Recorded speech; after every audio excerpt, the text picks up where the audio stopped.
Bonjour, on est le mardi 10 septembre 2024, toujours dans le cadre de la préparation à l'UE2 du DSCG Finance. Je propose une séquence sur d'abord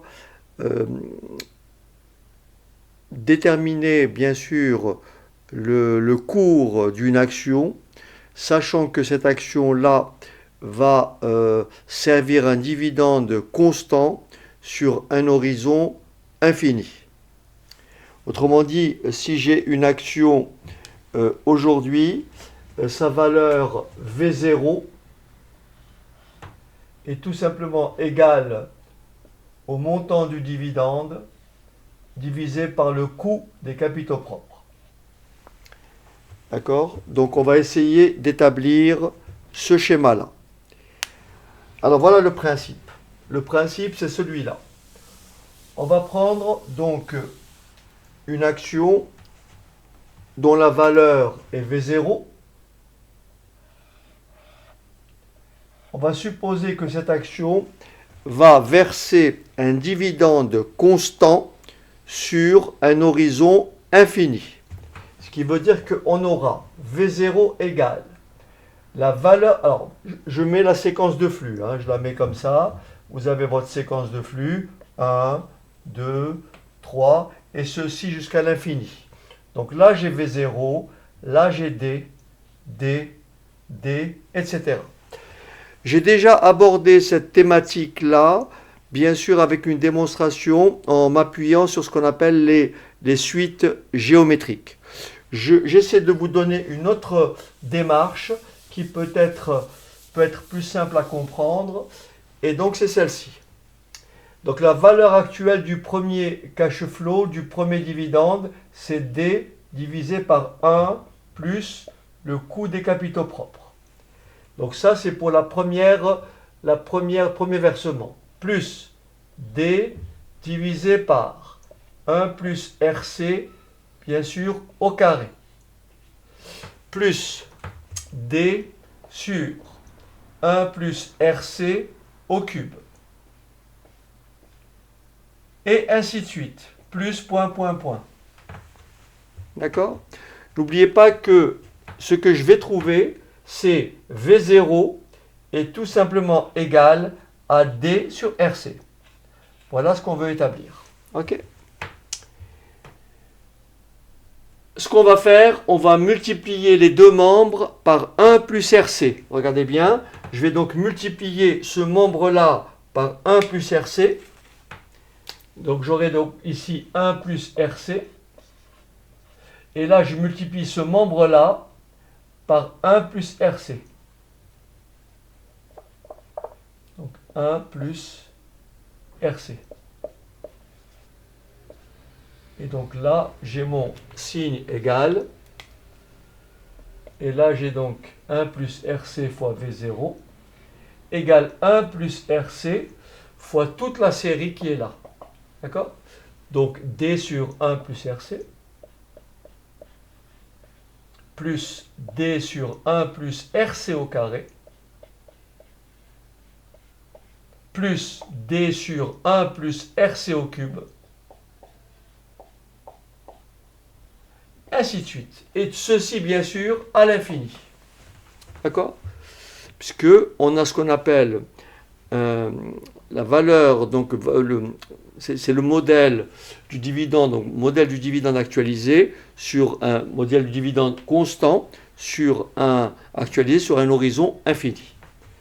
Donc là, je vais donc avoir V0, je développe, ça me fait V0 plus RC fois V0.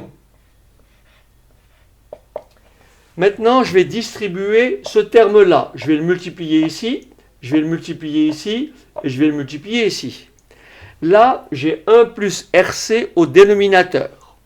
D fois 1 plus RC sur 1 plus RC, il va me rester tout simplement D.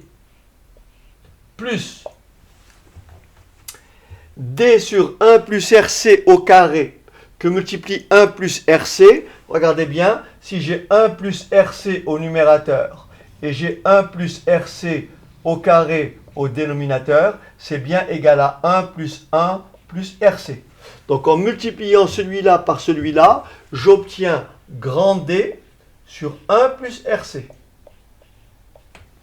Et maintenant, je vais multiplier celui-ci par celui-ci, ce qui va me donner D fois 1 plus RC sur 1 plus RC au cube, ça me donne bien D sur 1 plus RC au carré. Donc vous aurez compris que là j'ai D sur 1 plus RC à la puissance 4, que je multiplie par 1 plus RC, ça me donne bien D sur 1 plus RC, le tout au cube. Et ceci jusqu'à l'infini. Qu'est-ce qu'on remarque? On remarque que toute cette partie-là, regardez bien, D sur 1 plus RC, D sur 1 plus RC au carré, D sur 1 plus RC au cube, c'est tout simplement V0. Donc toute cette partie-là, tout ça, jusqu'à l'infini, c'est tout simplement égal à V0 que vous voyez ici. Alors on y va, on va donc remplacer, et ça me fait V0, ça me fait V0 plus RC fois V0 égale tout simplement D plus tout ceci, on a dit que c'était V0. Je rajoute moins V0 de chaque côté, ça me supprime le V0, ça me laisse RC fois V0 égale D sur RC. Pardon, égale D, je vais trop vite, égale D, d'où V0 égale D sur RC. Autrement dit, si on me demande, si je veux tarifer, savoir quel est le comment dirais-je, le cours d'une action aujourd'hui, et si je sais que le dividende, je vais supposer que mon dividende est de 2 euros, donc le dividende versé est de 2 euros. Le problème, c'est de savoir quel est le montant, quel est le taux, quel est le coût des capitaux propres. Le coût des capitaux propres, bien entendu, je peux l'obtenir grâce au MEDAF. Je sais que RC est égal à quoi? Au taux sans risque, n'est-ce pas? Donc RF plus le bêta du titre, d'accord? Plus le bêta du titre, que multiplie bien sûr la prime de risque, qui est égale à l'espérance de RM, moins le taux sans risque. D'accord? Donc je répète, si vous avez, comment dirais-je, une action qui va verser un dividende de 2 euros, et que le coût des capitaux propres est tout simplement de 4%, et bien le cours de l'action V0, c'est tout simplement 2 euros divisé par 0,04. Et donc c'est égal à 200 divisé par 4, c'est-à-dire à 50 euros. Donc voilà pour... Ça c'est le modèle de Fischer. Et donc dans la séquence suivante, on abordera donc le modèle de Gordon et Shapiro que j'ai déjà développé, mais que je vais obtenir grâce au même schéma. C'est-à-dire que cette fois-ci, on aura un dividende qui va croître à un certain taux qu'on appelle le taux G. Voilà pour la séquence et j'en prépare une autre juste après.